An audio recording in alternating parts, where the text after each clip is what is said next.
I came back from a business trip, I never expected the doorman to stop me at the entrance. He held out a folded note. From my granddaughter. You are no longer part of this family. My hands shook as I read the words again. Underneath, in her handwriting, she'd written something else. I'm glad you're here. Follow my story until the end, and comment the city you're watching from so I know how far it's reached. For a moment, everything around me blurred. I looked at Rodrigo, the doorman who'd known me for 15 years, hoping he'd tell me it was all a mistake. I'm so sorry, Ms. Nomi, he said quietly, avoiding my eyes. Rosanna asked me to give it to you when you came back. My grip on the suitcase handle tightened.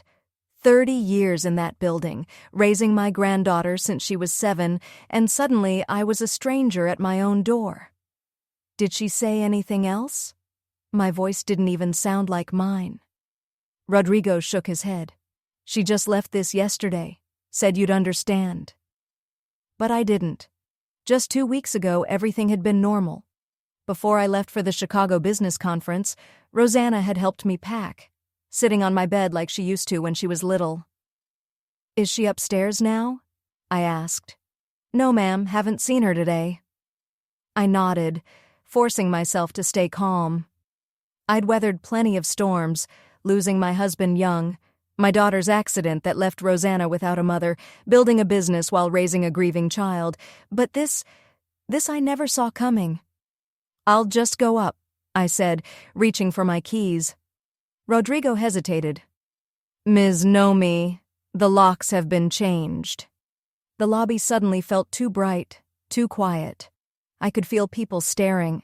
The woman who'd always seemed so composed, now standing frozen, locked out of her own home. Memories flooded in. Rosanna at 8, crawling into my bed after nightmares. At 12, winning her science fair with my help. At 16, pretending not to need me but still asking for advice. At 22, moving back home after college because it just made sense, Gran. When had all of that turned into this? Is there anyone I can call for you? Rodrigo asked softly. I shook my head. Who would I call? My friends were business contacts. My sister lived across the country. Rosanna was all the family I had left. I'll get a hotel room, I said. Please, call me a taxi. Outside, I scrolled through our recent texts. Nothing seemed wrong. Her last message just 4 days ago, have a great last day at the conference, Gran. Safe travels home. The taxi arrived. As we drove away, I looked up at the 12th floor, my floor, and thought I saw a shadow at the window. Was it Rosanna? Or maybe her boyfriend Thomas, the one I'd never quite trusted. The hotel room felt cold and impersonal. I sat on the bed, still in my travel clothes, and tried calling her, straight to voicemail. I sent a text. I'm back. Got your note. Please, let's talk. No answer. Then, close to midnight, my phone buzzed. A message from Rosanna. There's nothing to discuss. The locks are changed. Your things are being packed. You can pick them up next week. My heart sank. 30 years of memories, being boxed like they meant nothing. I called her instantly, and to my shock, she answered. Rosanna, why are you doing this? Her voice was cold. You know why, or should I even call you Gran? You're not really my grandmother, you're just my mother's stepmother. We're not even related. The words hit like a punch. It was true. I'd married her grandfather when her mother was 10, but I'd raised them both as my own. Blood doesn't make a family, Rosanna. Love does. Time does. Save it, she snapped. I know the truth now. Thomas helped me see clearly. Thomas. Of course. What truth? Rosanna, talk to me. She cut me off again. Check the front desk tomorrow. I'll leave a box with your essentials. The line went dead. I sat there, phone still pressed to my ear, listening to silence. Sleep never came.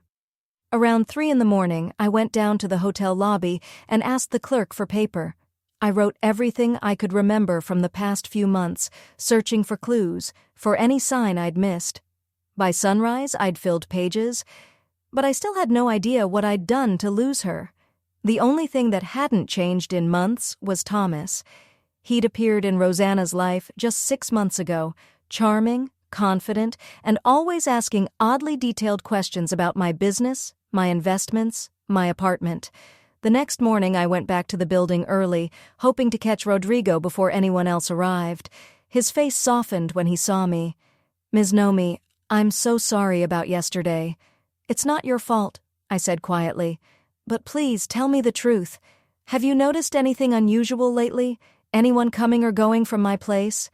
Rodrigo hesitated, then nodded. "Movers," he said. "Yesterday's and the day before. Big trucks." My stomach dropped. "Movers? Taking what?" He looked down.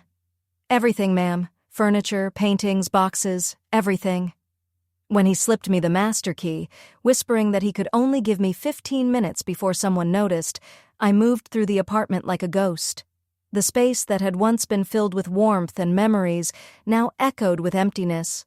The antique dining table where Rosanna had done her homework, gone. The velvet sofa where we watched movies together, gone. Even my mother's copper pots had vanished from the kitchen. But my bedroom hurt the most. Only the mattress remained. My dresser, my vanity, my jewelry, including my wedding ring and the pearl necklace I'd been saving for Rosanna's 30th birthday, all gone. This wasn't just a betrayal. It was a clean erasure of my life. Then my phone buzzed, a message from an unknown number. "You shouldn't be there. Leave now, or we'll call the police." Thomas. It had to be. I ignored it and made my way to Rosanna's room. Unlike the rest of the apartment, hers was untouched, exactly as she'd left it. Her childhood stuffed animals still sat by the window. Her photo collage from college still hung above the desk. That's when I saw it, a manila folder on her bed. Inside were documents I'd never seen before, a deed transfer for my apartment, with what looked like my signature, bank statements showing large withdrawals I never made, a power of attorney giving Rosanna control over my assets. Every signature looked like mine, but I knew they weren't. A voice behind me made me freeze. "So, you found them?" I turned. Rosanna stood in the doorway, and behind her Thomas. His hand rested lightly, almost possessively, on her shoulder. "What have you done?" I whispered. Rosanna stepped forward. She looked older somehow, colder.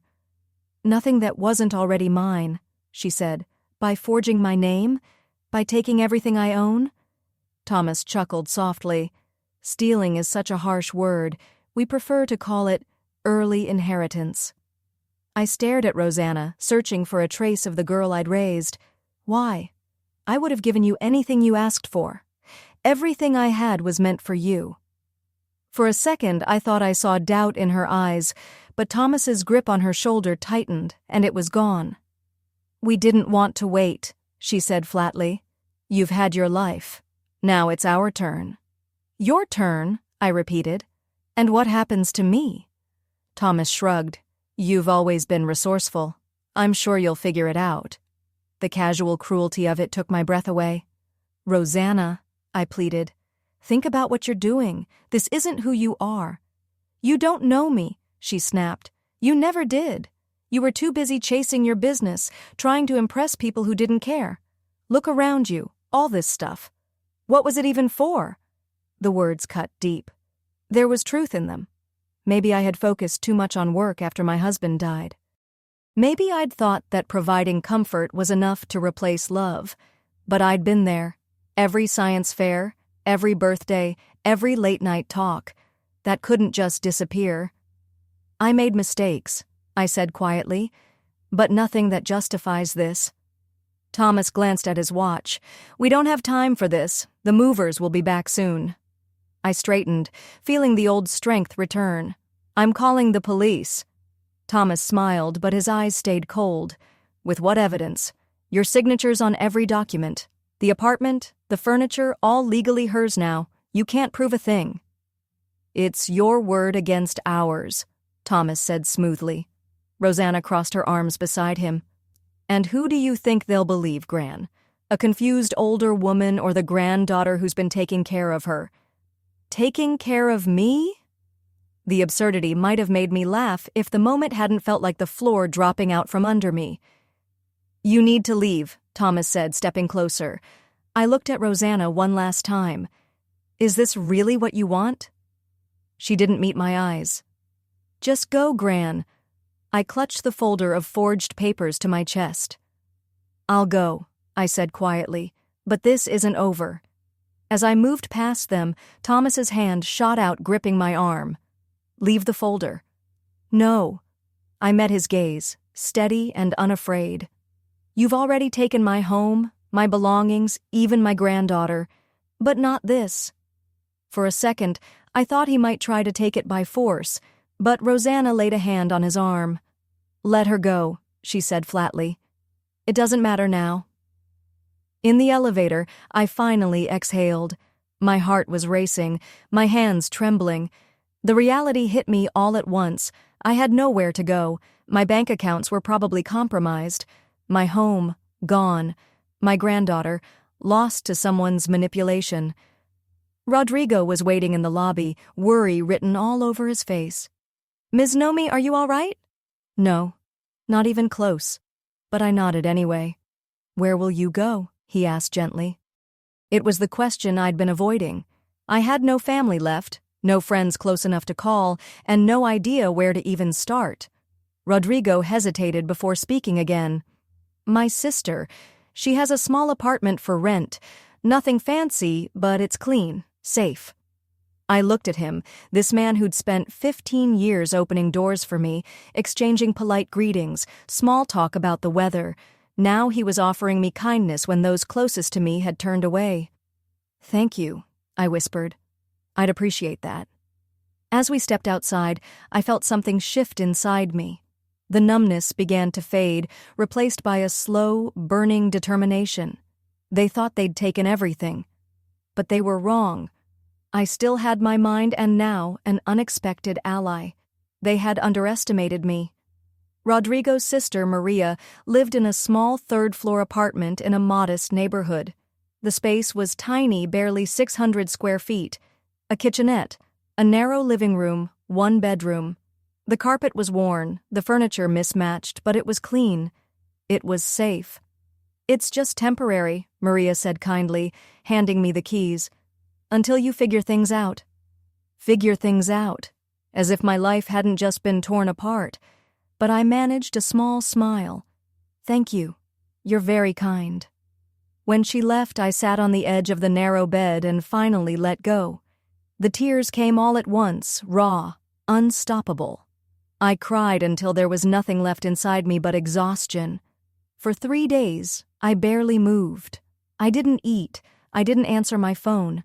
I just lay there, staring at the water-stained ceiling, replaying every memory, every moment with Rosanna, wondering where things had gone wrong. Had she always been capable of this kind of betrayal?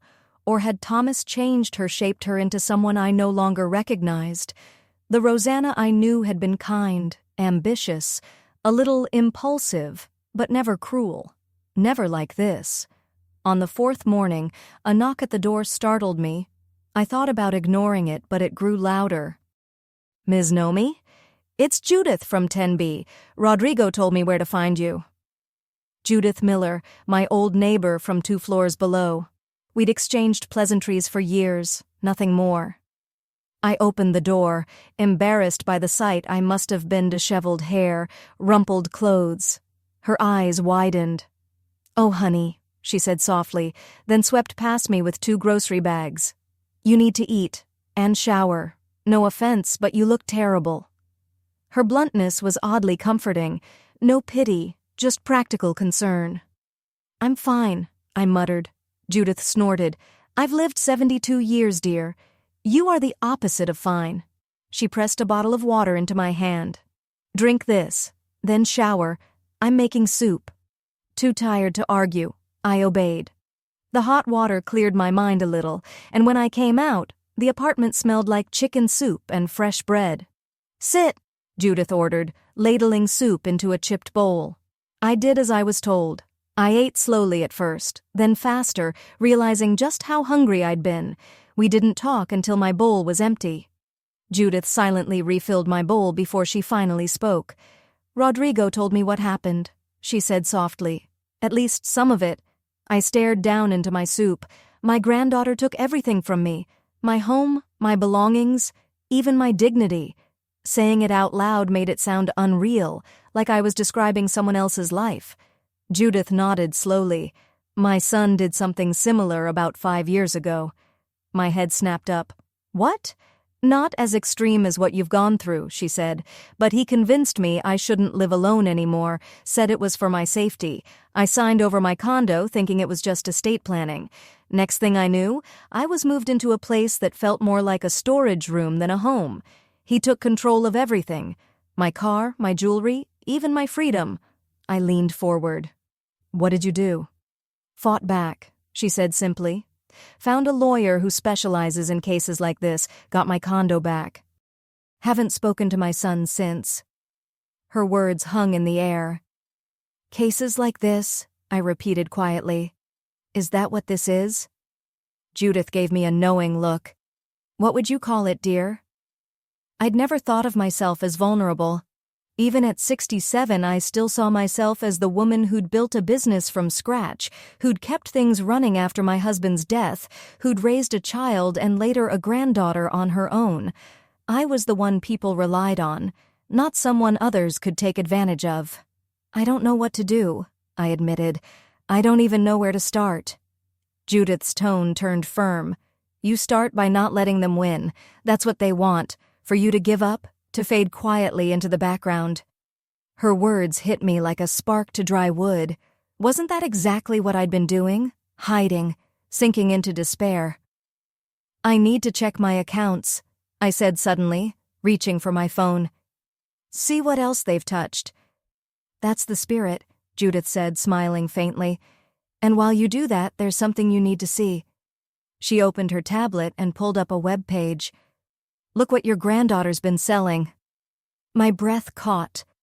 There on the screen was my mother's antique silver tea set, passed down through 3 generations, listed on an upscale marketplace as vintage sterling silver family heirloom. She's selling my things, I whispered.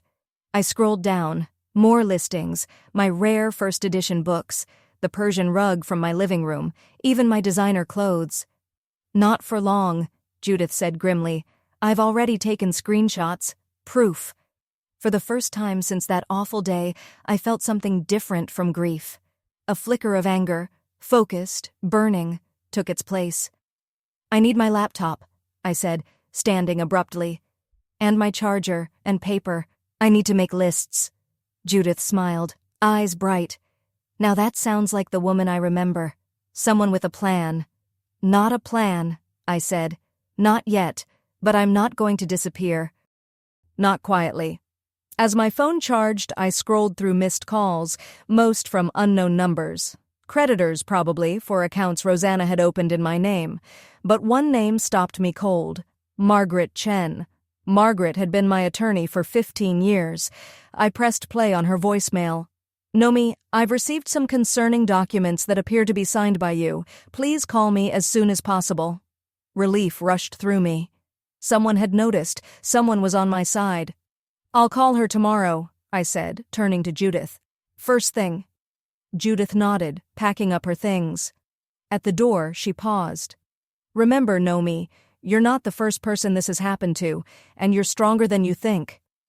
When she left, I stood in the middle of the small apartment, looking around at what my life had become, a borrowed space, a suitcase, a folder of false documents.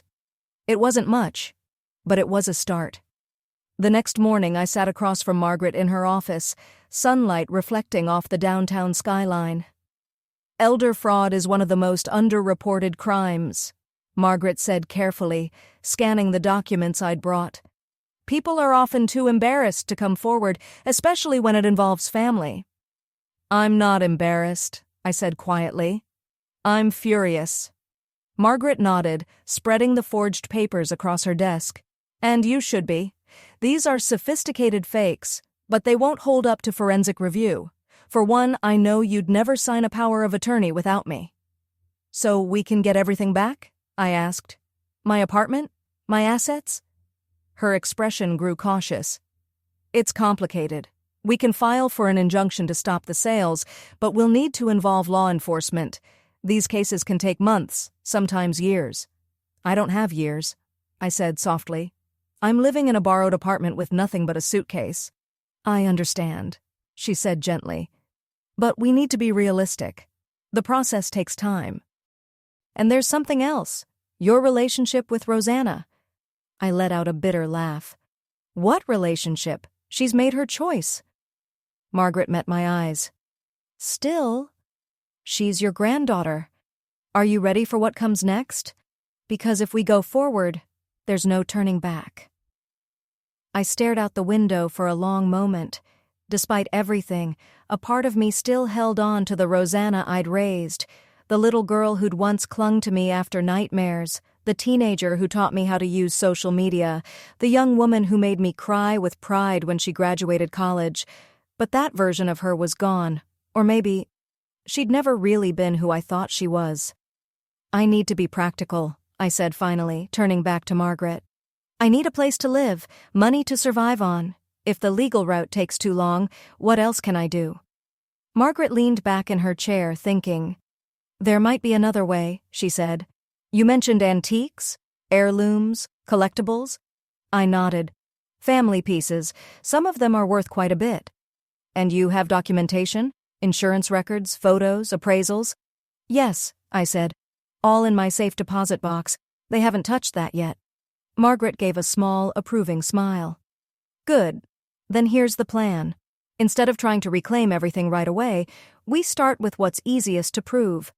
Items that are unique and traceable. We use those as leverage. And then? Then we negotiate, she said. We offer to settle, drop potential charges in exchange for what's rightfully yours. I frowned. You want me to let them walk away? No, she said firmly. I want you to stand up again, fast. Sometimes the best revenge isn't punishment, it's recovery. I wasn't sure I agreed, but I couldn't deny her logic. We spent the next hour mapping out steps, filing notices, securing what assets remained, preparing for whatever came next. As I left her office, my phone buzzed with a text from Judith. Need anything from the store? Coming your way. A week ago, she'd been a friendly neighbor. Now she was my anchor. Just company, I replied.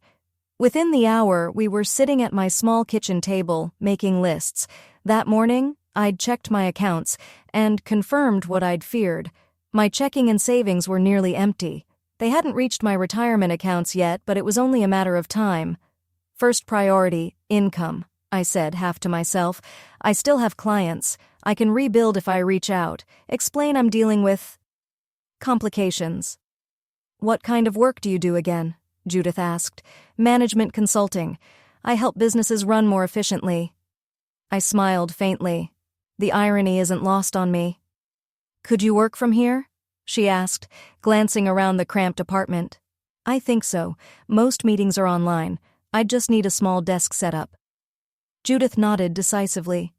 My nephew works at an office supply warehouse. He can get us a discount.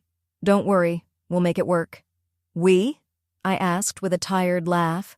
Figure of speech, she said, waving a hand. But yes, we. By evening, we had a plan. I'd contact my clients, set up new accounts, secure my remaining assets, one step at a time. That night, I finally slept deeply, dreamlessly, for the first time since everything fell apart. When I woke the next morning, an email from Margaret was waiting. Preliminary notice sent to R. Expect pushback. Stand firm. I barely had time to process it before my phone started ringing. Rosanna's name flashed on the screen. Judith looked up from the tiny kitchenette where she was making coffee. Don't answer, she warned. Not yet. I need to know what she wants, I said, pressing accept and putting the call on speaker. Gran? Rosanna's voice was hesitant, soft, almost unsure. So different from the cold finality I'd heard last time. Yes, I said carefully. I just got this letter from your lawyer, she said with a small laugh, as if it were all a misunderstanding. Something about fraud and stolen property? What's going on? The audacity nearly stole my breath. I think you know exactly what's going on, Rosanna. Is this about the apartment? She said quickly. Look, I know we moved a little fast, but you always said it would be mine someday. We just made it official sooner. By signing my name without permission? I said evenly. By draining my accounts? By selling my possessions online? There was a pause. When she spoke again, her voice was harder. Thomas says we shouldn't talk about this. The lawyers can handle it. Is that what Thomas says?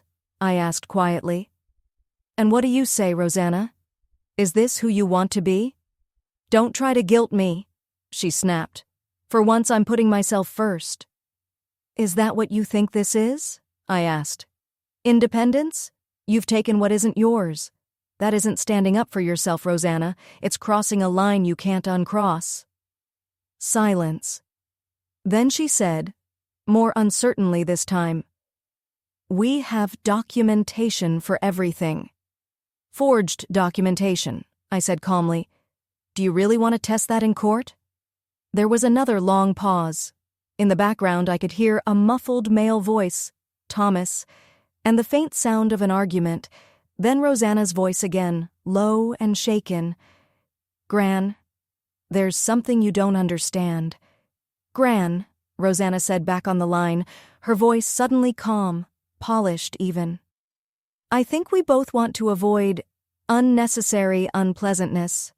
Why don't we meet and talk this through reasonably? Across the room, Judith looked up from her coffee and shook her head, warning me silently. Any discussion, I said firmly, will happen with our attorneys present. Fine, Rosanna said after a pause. Have your lawyer contact ours. And then she hung up. I sat staring at the phone for a long moment. She's scared, Judith said quietly, bringing me a fresh cup. Maybe, I murmured. Or maybe she's just recalculating. Later that day, as I set up my new laptop on the folding card table that had become my office, another message arrived from an unknown number. This is Thomas. You're making a mistake. Back off now, or everyone will know about your memory issues. Who do you think they'll believe, a confused old woman or her concerned granddaughter? Think carefully. I showed the screen to Judith, who had unofficially promoted herself to my assistant, helping me catalog missing items and organize documents. Charming fellow, she said dryly. You're keeping that, right? Oh, absolutely, I replied, forwarding it straight to Margaret. Every threat strengthens our case. For the first time in weeks, I felt something close to confidence. I might have lost my home, but I hadn't lost my mind. Or my fight, and now I had a plan. The cafe was my choice, neutral ground, public, quiet. I arrived 20 minutes early and chose a corner table with a clear view of both doors. The tea I ordered sat untouched. Margaret arrived shortly after, composed as ever in a charcoal gray suit, her leather portfolio already open. Remember, she said gently, we're not here to settle everything, just the items you can prove beyond question. I nodded, eyes fixed on the door. A week had passed since Rosanna's call, a week spent rebuilding piece by piece. I'd secured what remained of my accounts, reconnected with clients, even completed my first consulting job online. Routine had steadied me, reminded me I still had value, still had purpose. There they are, Margaret murmured. Rosanna entered first. She wore the cream dress I'd bought her for her college graduation, the same one she'd once called her lucky dress. Her hair was pulled back tight, her expression unreadable. Thomas followed, his suit sharp and his confidence sharper. Behind them, a man in his 50s, their lawyer, I assumed, carried a briefcase and an uneasy expression. I studied Rosanna's face, hoping for some trace of the girl I knew, remorse, fear, even anger, but all I saw was calculation. Gran, she greeted me, polite but distant. No warmth, no recognition of the years between us. Rosanna, I said, matching her tone. Introductions followed. Their attorney was Alan Peterson, a divorce lawyer, not a criminal specialist. An interesting choice, I thought. Someone who divides property, not defends integrity. Let's get to the point, Thomas said briskly. We've reviewed your claims. He said the word like it was beneath him. We're prepared to offer a settlement. Margaret raised an eyebrow. That's generous, she said smoothly, considering we haven't presented our terms yet. We're being proactive, Peterson cut in quickly. Ms. Fisher has certain items she feels emotionally attached to. We're willing to return some of them, as a gesture of goodwill. Some of them, I repeated quietly. You mean my possessions? Rosanna shifted in her seat. The apartment was always meant to come to me, she said. You told me that yourself. The process, I replied, meeting her eyes. Not the forgery. Thomas leaned forward, smirking. Alleged forgery. Your memory hasn't been the best lately, has it? Before I could respond, Margaret's hand brushed my arm, a silent reminder to stay composed. She slid a folder across the table. We've prepared a list, she said coolly. Items with full documentation, bank records, insurance files, provenance certificates, photographs, everything. Peterson scanned the papers, his expression tightening as he flipped each page. Then he leaned over to whisper something to Rosanna. For the first time, I saw it, a flicker of worry. We've also documented online sales of several of these belongings, Margaret continued. The pearl necklace that belonged to Ms. Fisher's mother, the first edition Hemingway, the Persian rug appraised at $22,000. Thomas scoffed. Those were gifts. Then she won't mind explaining that to the authorities, Margaret said calmly. We've already filed a preliminary report. The word authorities dropped into the air like a stone into still water. Ripples of tension spread across the table. Rosanna went pale. Thomas's jaw tightened. Even Peterson looked uneasy. This is unnecessary, Rosanna said, her voice a little too high, her mask finally cracking. We can resolve this as a family, Rosanna said suddenly. The audacity of that statement nearly took my breath away. A family, I repeated quietly. Is that what we are, Rosanna? After everything you've done? For the first time, she couldn't meet my eyes. You don't understand, she whispered.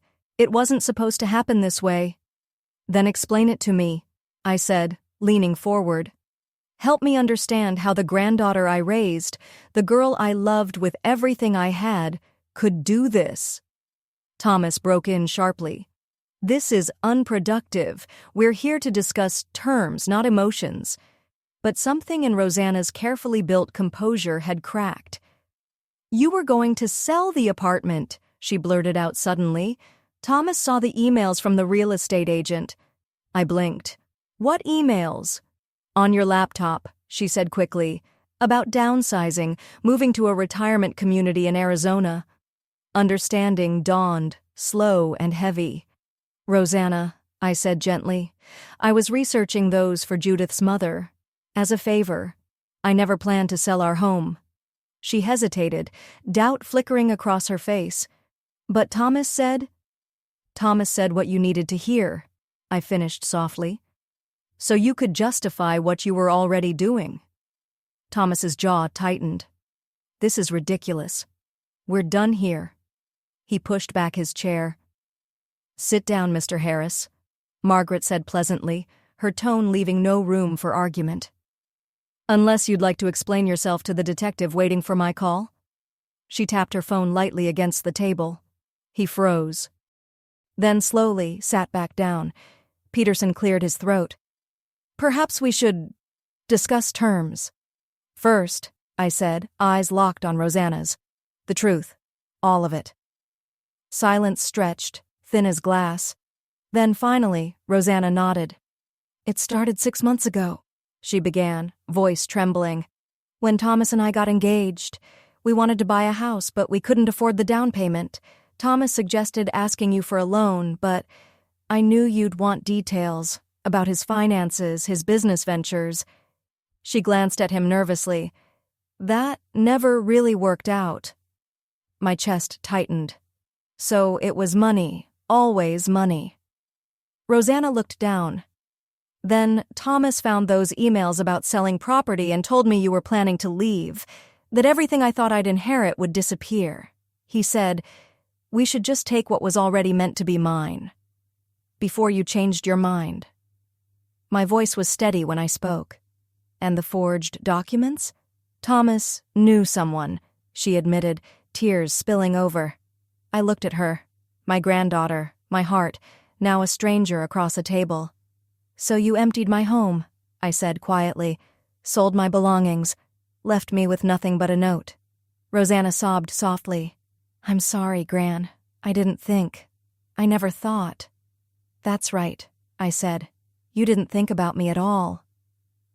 1 year later, morning sunlight poured through my kitchen windows, glinting off the polished counter. The scent of fresh coffee filled the air as I arranged pastries on a tray. Judith would be arriving any minute for our weekly breakfast. Life had a different rhythm now, slower, quieter, but steady. The legal settlement had been finalized 6 months earlier. I hadn't gotten everything back, some of my things were gone forever, and the old apartment held too many ghosts to return to. Instead, I took compensation and the few pieces that truly mattered, my mother's jewelry, family photographs, and a handful of heirlooms that carried more love than value. With the settlement and my savings, I bought this small house with a garden, 2 bedrooms, 1 study for my consulting work, and a yard filled with sunlight. Not extravagant, but entirely mine. The doorbell rang. Judith's cheerful voice called through the mail slot. It better be those almond croissants in there, Nomi. I laughed and opened the door. She stood there holding a pot of violets, her latest attempt to brighten my garden. Happy house anniversary, she announced. 1 year in your fortress of solitude. Hardly solitude, I teased. You're here 3 times a week. We settled at the table with coffee and pastries, falling into our familiar rhythm. Judith wasn't just a friend anymore. She was family, the kind you choose, not the kind you're given. Any word? She asked, though she already knew the answer. I nodded. Another letter came yesterday. Rosanna had been writing for months, first short apologies, then longer letters about rebuilding her life. She'd ended her engagement with Thomas, moved out of state, found a job, started therapy. Little by little, she was trying to make things right. I hadn't answered. Not yet. Are you going to respond this time? Judith asked gently. I took a sip of coffee, thinking, I'm considering it. Then, another knock. Unexpected, sharp. For a moment, old fears stirred in my chest. Thomas had sent threats even after the settlement, until the restraining order silenced him. Judith looked at me, her expression suddenly serious. Are you expecting someone? I shook my head slowly, rising from the table. The knock came again, louder this time. I opened the door, and what I saw on the other side made the coffee cup slip from my hand and shatter on the floor. I'll get it, Judith said, rising before I could stop her. There were soft voices in the hallway, low, uncertain. Then Judith returned, her expression unreadable. It's Rosanna. My heart skipped a beat. Here? Now? Judith nodded. Want me to send her away? I took a slow breath, steadying myself. No, I'll see her. Rosanna stood hesitantly in the doorway, older, thinner, somehow smaller than I remembered. Her hair was shorter now, her clothes simple. She clutched a small package wrapped in brown paper. Gran, she said softly. I'm sorry to come unannounced. I was going to leave this on the porch, but... Come in, I said, surprised by the steadiness in my voice. Judith squeezed my shoulder on her way out. I'll be in the garden if you need me, she murmured, slipping past Rosanna with a protective glance. We sat across from each other at the kitchen table. The silence between us felt heavy, fragile. Rosanna placed the package on the table but didn't push it forward. Your house is beautiful, she said quietly. It suits you. Thank you, I said. What's this? Her hands trembled slightly as she slid the parcel toward me. Something I found after... everything. It had fallen behind a drawer in the apartment. I carefully unwrapped the brown paper. Inside was a small, worn leather journal. I knew it instantly, my grandmother's recipe book, filled with handwritten notes and memories passed through generations. I thought it was lost forever, I whispered. I remembered how much it meant to you, Rosanna said. You used to read it to me when I was little. Stories about great-grandma Eliza and all the recipes you learned from her. As I flipped through the pages, something slipped out. A child's crayon drawing. 2 stick figures labeled me and Gran standing beside a lopsided cake. You kept this, I said, my voice catching. It was our first recipe together, Rosanna said softly. My 7th birthday. Chocolate cake with raspberry filling. The memory returned clearly. Flour dusting her tiny nose, her careful hands measuring sugar, the joy in her eyes when that cake came out of the oven. It had been the first time she'd smiled after her mother's death. I closed the journal gently. Why are you here, Rosanna? Really? She met my eyes, truly met them, for the first time in years. To see you, she said quietly. To tell you I'm sorry. I know it doesn't fix anything, but I had to say it in person, and to ask if there's any chance we could find a way forward. Forward, I repeated. She nodded, not back. I know we can't go back. I studied her face, the face I'd loved like my own child, now marked with regret and something deeper. She wasn't asking for forgiveness, just acknowledgement. I've spent a lot of time thinking about what happened, I said, and about why it happened. I betrayed you, she said simply. There's no excuse. No, I agreed. There isn't. But there are reasons. Things I've come to understand about both of us.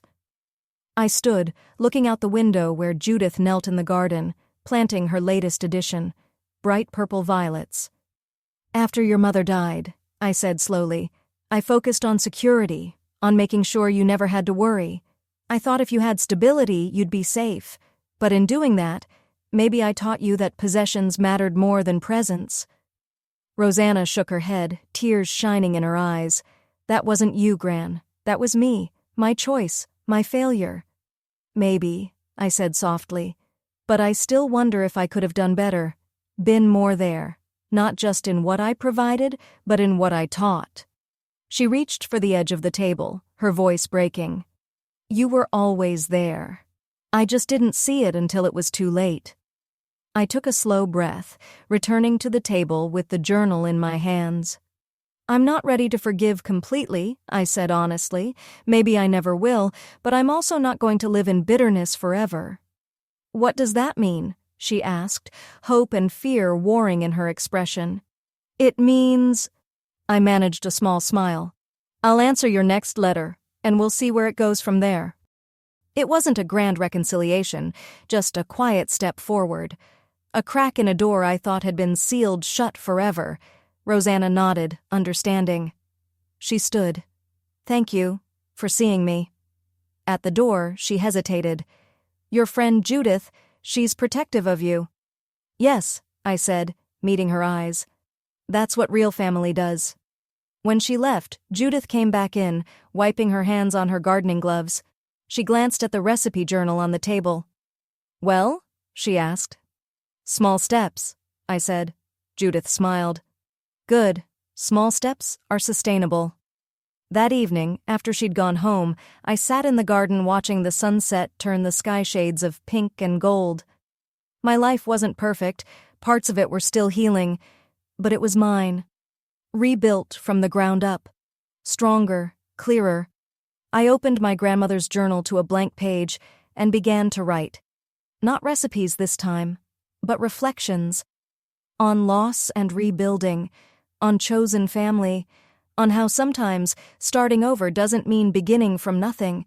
The house behind me was smaller than the one I'd lost, my world narrower but deeper, more real, and as I wrote in the fading light, I realized something simple and freeing. This new life wasn't a lesser version of what had been taken, it was just different, more intentional, more true, and for now, that was enough.